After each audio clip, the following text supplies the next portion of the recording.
নমস্কার, কেমন আছো তোমরা সবাই? আমি রূপালীর দিনলিপি পেজে তোমাদের সবাইকে স্বাগত।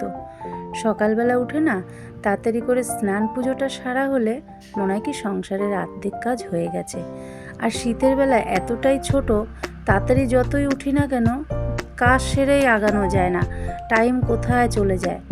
আজকে বেশ কিছুদিন ধরে মনাই নিয়েছে পুজোর দায়িত্বটা, আর পুজো দিতে গেলে বেশ খানিকক্ষণ সময় লাগে, এইদিকে আমারও রান্না বান্না করতে দেরি হয়ে যায়।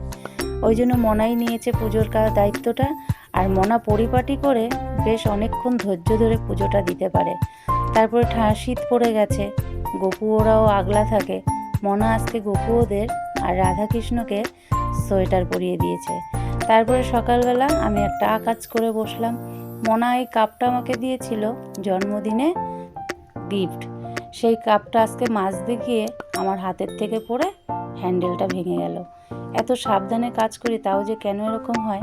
কালকে গেছিলাম বান্ধবীর মেয়ের বিয়ের গিফট কিনতে, তোমাদেরকে কালকে দেখাতে পারিনি। তোমাদেরকে তো না দেখিয়ে আমি থাকতেই পারবো না, তাই জন্য দেখো মনা যে গয়না বানায় তার একটা গয়না দিয়েছে, আর আমি এনেছি বান্ধবীর মেয়ের জন্য শাল। গিফটটা কেমন হয়েছে তোমরা অবশ্যই জানিও। আগে তোমাদের দাদার জন্মদিন গেছিল, সেই খাওয়াটা পাওনা ছিলাম। হঠাৎ করে রাত্রির 11:15 বাজে তোমাদের দাদা আজকে সেই খাওয়াটা দিল, বিরিয়ানি। যাই হোক, ভিডিওটা তাহলে আজ এখানেই রাখলাম। তোমরা ভালো থেকো, সুস্থ থেকো। যদি ভালো লেগে থাকে একটা লাইক কমেন্ট শেয়ার করো।